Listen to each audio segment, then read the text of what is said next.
La femme adultère. Un vieillard est assis dans l'ombre sur un banc. Autour de lui, la salle est immense et déserte. On pourrait voir au loin par la fenêtre ouverte Jérusalem rougir sous le soleil tombant.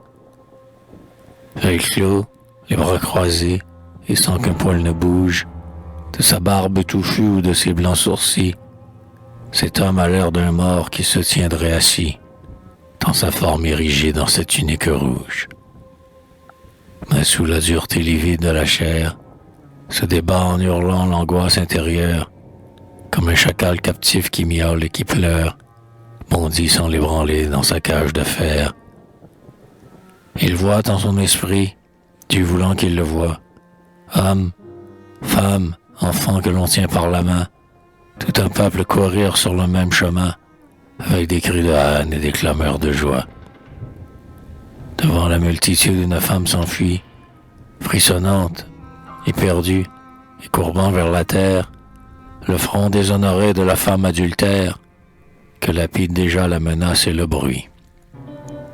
Elle fuit, demi-nue, et sa pudeur tardive, sous des lambeaux pressés de ses voiles épars, voudrait cacher aux yeux braqués de toutes parts la beauté déplorable où leur fureur s'avive.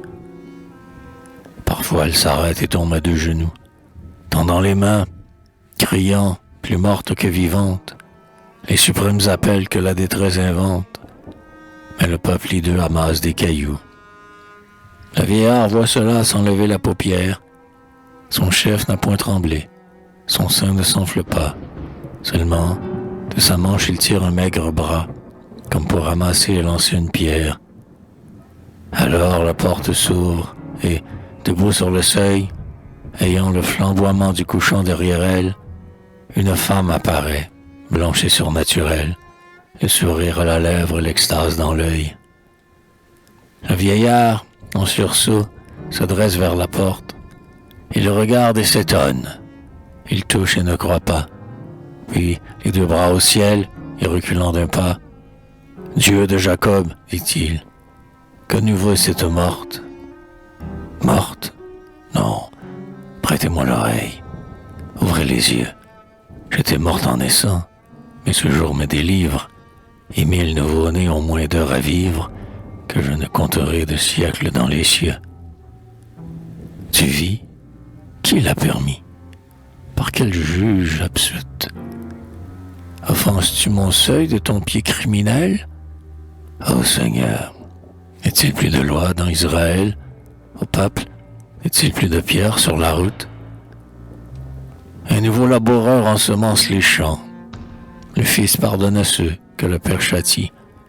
Et pour que son Église, un jour, en soit bâtie, les cailloux du chemin ne seront plus méchants. Il a dit qu'il lui jette une première pierre, celui-là d'entre vous qui vécut sans péché. Un scribe qui tenait un pavé l'a lâché.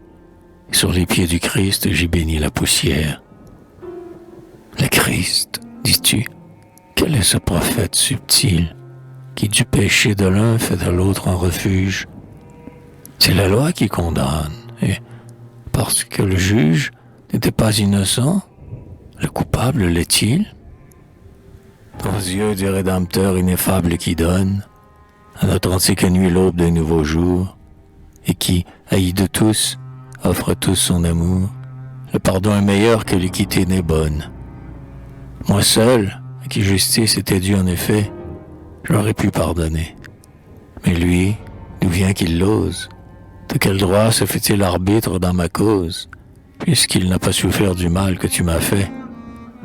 Est-ce lui qui t'aima, jeune et belle, de sorte qu'ayant livré la charge en or de 3 chameaux, il posséda l'épouse avec qui plus de mots qu'il n'avait de deniers entrèrent par sa porte? A-t-il, pendant 4 ans, savouré le poison de ta voix qui mentait et béni le mensonge? A-t-il, quand vint le jour où le soupçon nous ronge, comme on traque un renard, guetté la trahison? Non, c'est moi qui, jaloux, furtif, l'œil aux serrures, t'ai vu enfin livré au plaisir d'un amant, et ta ceinture d'or et ton beau vêtement. et ton liane découvert plus beau que les parures.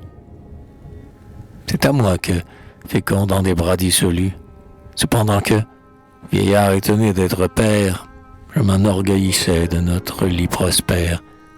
Tu donnas des enfants que je n'embrasse plus. Mais, quand tous mes agneaux belles dans mon étable, quand il ne manque pas à ma vigne un raisin, au larron qui pilla les trésors du voisin, je puis facilement me montrer charitable. Mais ils sont moins cléments, ceux à qui l'on fit tort. Le voleur subira la prison et l'amende. Donc, plus dépouillé qu'eux, j'approuve et je demande que, pesant le dommage, on m'accorde ta mort. On me doit, au milieu des femmes indignées, sous les pavés tombant drus comme des grêlons, ta belle chair qui saigne et tes beaux cheveux longs, aux mains de tes bourreaux, dispersés par poignées. Et ton nom exécrable aux souvenirs humains, et tes os sans sépulcre, aux chairs évanouies, écrasés par la roue et blanchis par les pluies, devenus des jouets aux enfants du chemin. Hélas, pardonnez-la comme il a pardonné. L'injure que j'ai faite à lui bien plus qu'à vous, puisqu'il vous a montré l'exemple d'être doux. Laissez au repentir ma jeune destinée. Le péché qu'une femme a commis contre lui, il peut le pardonner, si telle est sa pensée. Mais puisqu'enfin sa loi n'est pas seule offensée, qu'il laisse agir en paix la justice d'autrui. À ces mots, assemblant sa force rajeunie, vers l'épouse qui fuit blême en ses voiles blancs, il marche, et ses vieux bras qui ne sont pas tremblants, emportent d'un effort l'adultère impuni. La fenêtre est ouverte et le gouffre apparaît. Les pierres de la route en des mains infidèles n'osèrent pas aller jusqu'à toi. Va vers elle, dit le vieillard, et meurs selon l'antique arrêt. Le vide ayant reçu le corps de l'adultère, il revient sur ses pas sans paraître attristé, et, s'asseyant dans l'ombre avec tranquillité, qu'il soit clément au ciel, je fus juste sur terre.